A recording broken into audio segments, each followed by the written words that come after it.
ഏകദേശം 2.5 ലക്ഷത്തോളം ഭക്തന്മാരെയാണ് ഇത്തവണ പ്രതീക്ഷിക്കുന്നത്. 5000-ഓളം പോലീസ് ഉദ്യോഗസ്ഥന്മാരുടെ സാന്നിധ്യം ഇവിടെയുണ്ട്.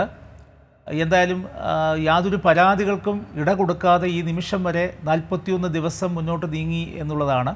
അപ്പോൾ വ്യക്തമായി മകരസംക്രാന്തി എന്ന വാക്ക് തന്നെ ഒരു സമ്യക്കായ ക്രാന്തി എന്നാണ് അതിൻ്റെ അർത്ഥം. സമ്യക് എന്ന് വെച്ച് കഴിഞ്ഞാൽ സമ്പൂർണ്ണമായ എന്നാണ്. ക്രാന്തി എന്ന് വെച്ചാൽ വിപ്ലവം എന്നാണ്. അപ്പം സമ്പൂർണ്ണമായ ഒരു വിപ്ലവം തന്നെയാണ് നമ്മുടെ കൺമുമ്പിൽ. അത് ഭക്തിപരമായ വിപ്ലവമാണ്, ഒപ്പം സാമൂഹ്യപരമായ വിപ്ലവമാണ്, പരിവർത്തനങ്ങളുടെ വിപ്ലവമാണ്, മനുഷ്യ മനസ്സുകളുടെ ആത്മീയതയുടെ വിപ്ലവമാണ് ഇവിടെ നടക്കുന്നത്. അപ്പോൾ അത്തരത്തിലെല്ലാം ഇപ്പോൾ നമ്മൾ കണ്ടുകൊണ്ടിരിക്കുന്ന ഈ കൊടിമരം ഏകദേശം 500ഓളം വർഷം അല്ലെങ്കിൽ 300ഓളം വർഷം നിൽക്കേണ്ട ഒരു കൊടിമരമാണ്. ഒരു മനുഷ്യന് അല്ലെങ്കിൽ ഒരു ദൈവത്തിന് എന്തൊക്കെ പ്രാധാന്യം കൊടുക്കുന്നു അതൊക്കെ ഈ കൊടിമരത്തിനുമുണ്ട്. അധോകായം ഒക്കെ ഏതെങ്കിലും ഒരു സമയത്ത് അത് കേടാകുമ്പോൾ 500 വർഷം കഴിയുമ്പോൾ ഈ കൊടിമരം അത് ഇളക്കി മാറ്റുന്ന, നിലം തൊടാതെ ഇളക്കി മാറ്റുകയും അകത്തുള്ള ഈ തടി, ഈ വളവില്ലാത്ത തടി ഒരു മനുഷ്യനെ പോലെ തന്നെ കൊണ്ട് ദഹിപ്പിക്കുകയും ക്ഷേത്രം തന്ത്രി പുല അനുഷ്ഠിക്കുകയും ഒക്കെ ചെയ്യുന്ന രീതിയിലുള്ള, അപ്പോൾ എല്ലാം ക്ഷേത്ര നിർമ്മിതി എന്ന് പറയുന്നത് തന്നെ ഒരു മനുഷ്യ ശരീരവുമായി ബന്ധപ്പെട്ട്, അതായത് ശ്രീകോവിൽ എന്ന് പറയുന്നത് ഒരു ശിരസ്സാണ്, ഒരു മനുഷ്യൻ്റെ ശിരസ്സാണ് എന്നും, അതുപോലെ തന്നെ ഈ ക്ഷേത്രത്തിൻ്റെ മറ്റു ഭാഗങ്ങൾക്കൊക്കെയും അതിൻ്റെ കൊടിമരം എന്ന് പറയുന്നത് സുഷുമ്നാ നാഡി കടന്നു പോകുന്ന നട്ടെല്ലാണ്. അപ്പം ഒരു ക്ഷേത്രം എന്നത് ക്ഷതങ്ങളിൽ നിന്ന്, ആത്മീയവും ഭൗതികവുമായ ക്ഷതങ്ങളിൽ നിന്ന് മനുഷ്യ ത്രാണനം ചെയ്യുന്ന ഇരിപ്പിടങ്ങളാണ്. അപ്പോൾ അതിനകത്ത് അതൊരു കലാകേന്ദ്രങ്ങൾ, ഒരു കാലഘട്ടത്തിൽ എല്ലാ തരത്തിലുള്ള കലകളുടെ പരിലസിക്കുന്ന കേന്ദ്രങ്ങൾ കൂടിയായിരുന്നു ക്ഷേത്രങ്ങൾ. പിന്നീടാണ് ഈ ഭക്തിയുടെ കേന്ദ്രങ്ങൾ മാത്രമായിട്ടത് മാറുന്നത്. അപ്പോൾ അതുകൊണ്ട് തന്നെയാണ് ഒരു സമയത്ത് നല്ല ഗണികകൾ, നല്ല നൃത്തമറിയാവുന്ന സ്ത്രീകളൊക്കെയും ക്ഷേത്രങ്ങളുമായി ബന്ധപ്പെട്ടുണ്ടാകുകയും, പിന്നെ ഈ മനുഷ്യൻ്റെ നമ്മുടെ ഈ ആചാരങ്ങൾക്കോ അല്ലെങ്കിൽ ആത്മീയതയ്ക്കോ അല്ലല്ലോ പ്രശ്നം, ഇത് കൈകാര്യം ചെയ്യുന്നിടത്താണല്ലോ പ്രശ്നം. ഈ പെണ്ണുങ്ങളൊക്കെ പിന്നീട് ദേവദാസികളായി മാറുകയും അവർക്ക് വേറൊരു മുഖമുണ്ടാവുകയും ഒക്കെ ചെയ്ത് അത് പിന്നീട് വലിയ പേരുദോഷത്തിലേക്കും കാര്യങ്ങളൊക്കെ എത്തി. പിന്നെ അതൊക്കെ നിർത്തലാക്കുവാൻ ഇവിടുത്തെ ഈ ആചാരങ്ങളൊക്കെയും പിന്നീട് നിയമങ്ങളാകി അത് അനാചാരങ്ങളായി മാറുകയും ചെയ്യുന്നതാണ് നമ്മൾ കാണുന്നത്. ഇപ്പോൾ ഏതോ ഒരു പെണ്ണ് ഭർത്താവിനുള്ള വലിയ ഭക്തി കൊണ്ട് ചിതയിലേക്ക് എടുത്തു ചാടിയപ്പോൾ എല്ലാ പെണ്ണുങ്ങളെയും കമ്പ് വെച്ച് തള്ളിയിടുന്ന ഒരു ആചാരത്തിലേക്ക് അത് പിന്നീട് വലിയ നിർബന്ധ ബുദ്ധിയാ ചെയ്യുന്ന ഒരു കൊലപാതകമായി മാറുകയും ഒരു രാജാറാം മോഹൻ റോയ് ഉണ്ടാകുകയും ചെയ്യേണ്ട ഒരു അവസ്ഥയിലേക്ക് നമ്മുടെ നാട് വന്നു. അപ്പോൾ ഇത്തരത്തിൽ നമ്മൾ ആരെങ്കിലും ഇന്ന് ചെയ്യുന്ന ഒരു തെറ്റ്, അപ്പോൾ ആചാരങ്ങൾക്കല്ല പ്രശ്നം അല്ലെങ്കിൽ അനുഷ്ഠാനങ്ങൾക്കല്ല പ്രശ്നം, പക്ഷേ അതിനെ പിന്നീട് ഒരു തുടർച്ചയുടെ ഭാഗമായിട്ട്, ഒരു തെറ്റായ ധാരണയുടെ ഭാഗമായിട്ട് ഇപ്പോൾ ഇവിടെ നമ്മൾ ശബരിമല തന്നെ ഈ കല്ലിടുന്നു എന്നൊരു വലിയ സങ്കല്പമാണ് നമ്മൾ കാണുന്നത്. നമ്മൾ മക്കയിലും മദീനയിലും ഒക്കെ കാണുന്നതെന്ന് പറയുമ്പോൾ വലിയൊരു സങ്കല്പത്തിലാണ് ഈ മനുഷ്യൻ്റെ ഉള്ളിലുള്ള ദുരകളും ഡെമ്പും അസൂയയും അതുപോലെയുള്ള കുഴപ്പം പിടിച്ച ഒരു കാര്യവും പുറത്തേക്ക് വരാതിരിക്കാൻ വേണ്ടി ചെയ്യുന്ന ആ കല്ലിടൽ എന്ന് പറയുന്ന കർമ്മം. പക്ഷേ അതിനെ അറിയാതെ എങ്ങോട്ടും ഒരു കല്ലെടുത്തെറിയുന്നു എന്ന് നമ്മൾ പറയുമ്പോൾ നമുക്ക് ഉദ്ദേശിക്കുന്നത് എന്താണ്, നമ്മുടെ ആത്മീയത എന്ന് നമുക്ക് ബോധ്യപ്പെടാതെ വരും. അപ്പം അഴുതാ നദിയുടെ തീരത്ത് വീണ് കിടക്കുന്ന നമ്മുടെ മാലിന്യങ്ങൾ, മനസ്സിൻ്റെ തെറ്റായിട്ടുള്ള യാത്രകളൊക്കെയുമാണ് അവിടെ കിടക്കുന്നത്. അപ്പോൾ അതിനെ ഇനി ഒരു ഉദിപ്പ് അതിനുണ്ടാകാത്ത രീതിയിൽ അതിനെ ഇല്ലായ്മ ചെയ്യണം എന്നുള്ള അതിന് മതവും ജാതിയും ഒന്നുമില്ല. അത് മനുഷ്യൻ്റെ ഈ ജീവിതക്രമത്തിൻ്റെ ഭാഗമായിട്ട് നമ്മൾ നേരത്തെ പറഞ്ഞു വെച്ചതുപോലെ ഈ അവനെ മെരുങ്ങാത്തതിനെയൊക്കെ അവൻ ദൈവമായി ആരാധിക്കുന്ന ഒരു സങ്കല്പത്തിലേക്ക് വരികയും പിന്നീട് അതൊക്കെ ഇപ്പോൾ കാവുകളെ പറ്റി നമ്മൾ പറഞ്ഞു. ഇപ്പോൾ കാവുകളൊക്കെയും പല ഭാഗങ്ങളിലും വെട്ടി ഒഴിച്ചുകൊണ്ട് കുടിയൊഴിപ്പിക്കൽ നടത്തിക്കൊണ്ട് അവിടുത്തെ ബിംബങ്ങളിലേക്ക് ഈ ചൈതന്യം ആവാഹിച്ചു എന്ന് പറഞ്ഞിട്ട് അത് ഇപ്പോൾ ഓണാട്ടുകര ഭാഗത്താണെങ്കിൽ വെട്ടിക്കൂടും, അതുപോലെ പിന്നെ മണ്ണാർശാലിലും കൊണ്ടിരുത്തും, വടക്കോട്ട് പോയാൽ ആമയടയിൽ കൊണ്ടുവന്ന് ഇരുത്തും, അല്ലെങ്കിൽ പാമ്പുമേക്കാവിൽ കൊണ്ടുവന്നിരുത്തും.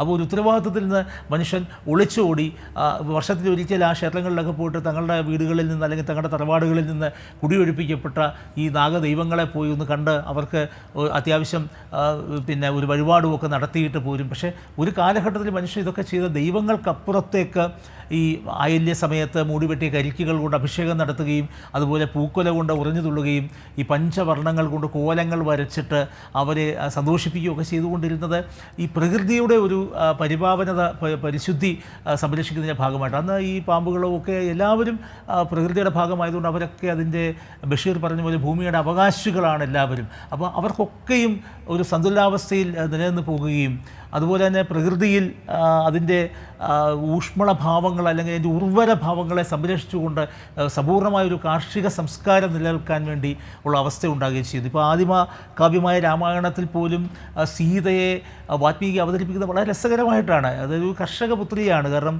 അവൾ നിലമുഴുമ്പോൾ ജനക മഹാരാജാവായ ധീരധ്വജന് കിട്ടിയ പെണ്ണാണ്.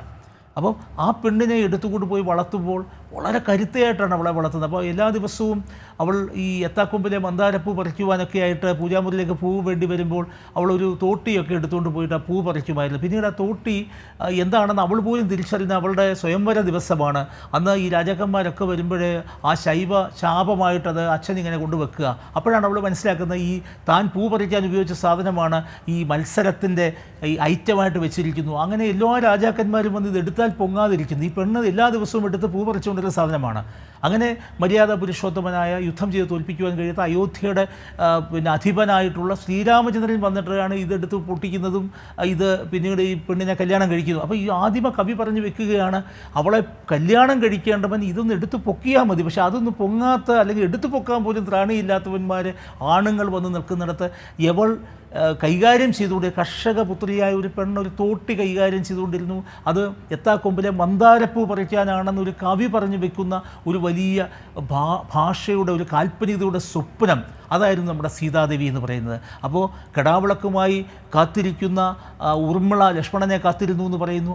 സ്ത്രീയുടെ മറ്റൊരവസ്ഥ പറയുന്നു. ഇവിടെ വലിയ പവറുള്ള ഒരു പെണ്ണിൻ്റെ, അതുകൊണ്ട് തന്നെയാണ് അവൾക്ക് അശോകവനിയിലെത്തിയപ്പോൾ അവൾക്ക് രാവണൻ്റെ മുമ്പിൽ പിടിച്ചു നിൽക്കാൻ കഴിയുന്നത്. അതുകൊണ്ട് തന്നെയാണ്. അപ്പോൾ ഇത്തരത്തിൽ വളരെ കായികമായിട്ടും മാനസികമായിട്ടും വലിയ ആരോഗ്യമുള്ള സ്ത്രീരത്നങ്ങളെ അവതരിപ്പിച്ചുകൊണ്ട് പെണ്ണിൻ്റെ കരുത്തിനെ പറ്റി പറയുന്ന കഥകളാണ് നമുക്കൊക്കെ ഉണ്ടാകും. പക്ഷേ അവിടെ നിന്ന് ഇങ്ങോട്ട് വരുന്ന സമയങ്ങളിലാണ് പെണ്ണ് അവലയും ചവലയും ഒക്കെ ആയിട്ട് മാറി അവളെ തീണ്ടാപ്പാട് അകലെ ഒഴിവാക്കി നിർത്തുകയും അവൾക്ക് പ്രാപ്യമല്ലാത്ത ഒരുപാട് കാര്യങ്ങളെപ്പറ്റിയൊക്കെ പറയുകയും ചെയ്തു. പക്ഷേ ഭാരതം എന്ന സങ്കല്പം നിലനിൽക്കുന്ന സ്ത്രൈണഭാവത്തിലാണ്. ഭാരത അമ്പ എന്നാണ് നമ്മൾ പറയുന്നത്. അമ്മ സങ്കല്പത്തിലാണ്. ഭൂമി അമ്മയാണ്. അപ്പോൾ ഇത്തരത്തിൽ നമ്മുടെ എല്ലാ സചേതനവും അചേതനവുമായ എല്ലാ സങ്കല്പങ്ങളും എല്ലാ യാഥാർത്ഥ്യങ്ങളും സ്ത്രീയുമായി ബന്ധപ്പെട്ട് കിടക്കുന്നു. ഇവിടെ ഈ ശബരിമാമലയിലും ഇവിടെ സ്ത്രീസങ്കല്പത്തിൻ്റെ വലിയ ആഘോഷങ്ങളാണ് നടക്കുന്നത്. ശബരി ഉൾപ്പെടെ ദുശ്ശല ഉൾപ്പെടെ എല്ലാ പെണ്ണുങ്ങളെയും, കുന്തി ഉൾപ്പെടെ എല്ലാ സ്ത്രീ പർവ്വങ്ങളെയും സ്ത്രീ പെൺചരാതുകളെയും ഇവിടെ ഇന്ന് ഈ മകരവിളക്കിൽ ജ്യോതിയിൽ നമ്മൾ കാണുന്ന ഒരവസ്ഥയാണുള്ളത്. അപ്പോൾ അതുകൊണ്ട് തന്നെ ഈ പ്രകൃതിയുടെ ഒരു വല്ലാത്ത താളമുണ്ട്. അതായത് 3 ദൈവങ്ങളും സൃഷ്ടിയും സ്തുതിയും സംഹാരവും ഇല്ലാതാകി കടലെടുത്തു പോകുന്ന ഒരു കാലം വരികയും അന്ന് ആ കാലത്തിൽ കൽപ്പാന്തകാലമാകുകയും അന്ന് ഭൂമി മുഴുവൻ എല്ലാം കടലെടുത്തു പോകുമ്പോൾ ഇവിടെ അവശേഷിക്കുന്ന ഒരു ആദിമ താളം അമ്മയാണെന്നാണ് ഭാരതം പറഞ്ഞു വയ്ക്കുന്നത്. അത് അന്നപൂർണേശ്വരിയായ അമ്മയാണ്, ആദിപരാശക്തിയാണ്. ആ സമയത്താണ് ആലിലയിൽ കൃഷ്ണൻ ഇങ്ങനെ ഒഴുകിപ്പോയിട്ട് ചോദിക്കുമത്രേ, ഞാൻ ആരാണ്, എങ്ങോട്ടാണ്, എവിടേക്കാണെന്ന് ചോദിക്കുമ്പോൾ ഒരു അശരീതി കേൾക്കുമെന്നാണ് പറയുന്നത്. ഈ ത്രിലോകങ്ങളിലും ഒരു വലിയ അശരീതി കേൾക്കുന്നു. നീ ആരാണ്, എന്താണ് പറഞ്ഞു കൊടുക്കുന്നത്? ആരാണ്? അമ്മയാണ്. ഇവിടെ ഒരിക്കലും നാശമില്ലാത്ത പ്രപഞ്ചത്തിൻ്റെ ആദിപരാശക്തിയാണ് പറഞ്ഞു കൊടുക്കുന്നത് നീ ആരാണ് എന്ന്. അപ്പോൾ ത്രിലോകങ്ങളിലും വസിക്കുന്ന 33 കോടി ദൈവങ്ങൾക്കും അധിപന്മാരായിട്ടുള്ള ത്രിമൂർത്തികൾക്ക് പോലും അമ്മയായിട്ടുള്ള പ്രപഞ്ചത്തിൻ്റെ സങ്കല്പമാണ്. അപ്പോൾ ഇവിടെയും അത് തന്നെയാണ്. അയ്യപ്പനെയും അല്ലെങ്കിൽ ശാസ്താവിനെയും നമ്മൾ ഈ പറഞ്ഞതുപോലെ അത് ചാത്തനായിക്കോട്ടെ, ശാസ്താവായിക്കോട്ടെ, അയ്യനാരായിക്കോട്ടെ, ഏത് സങ്കല്പവുമാകട്ടെ, പക്ഷേ ഇതിൻ്റെയൊക്കെ മുകളിൽ നിൽക്കുന്ന ഒരമ്മ സങ്കല്പമുണ്ട്. അവിടെയാണ് ഒരു പെണ്ണിനെ ചീരപ്പഞ്ചറയിൽ നിന്ന് വന്ന ഒരു ഈഴവ പെൺകുട്ടിയെ നമ്മൾ മാളികപ്പുറത്തമ്മ എന്ന് വിളിച്ചു. മാളികപ്പുറത്ത് അമ്മ നമ്മളിങ്ങനെ ഐതിഹ്യവും വിശ്വാസവും ഒക്കെ കെട്ടിപ്പിടിഞ്ഞ് കിടക്കുകയാണെന്ന് പറയാറുണ്ടല്ലോ. ഇപ്പോൾ താങ്കൾ പറഞ്ഞതുപോലെ ഈ ആരാണ് നിങ്ങൾ എന്നുള്ള ചോദ്യത്തിന് ഇപ്പോൾ ഈ നിലയിൽ വലിയ വ്രതമൊക്കെ അനുഷ്ഠിച്ച് കാനനപാതകളൊക്കെ താണ്ടി ഏതോ ഒരു ചൈതന്യത്തെ തേടിപ്പോകുന്ന മനുഷ്യൻ അവസാനം തത്വമസി, നീ എന്ത് തിരഞ്ഞോ അത് നിന്നിൽ തന്നെ കാണുന്നു എന്നുള്ള ദർശനത്തോടു കൂടിയാണ് അവിടെ നിന്ന് മടങ്ങുന്നത്.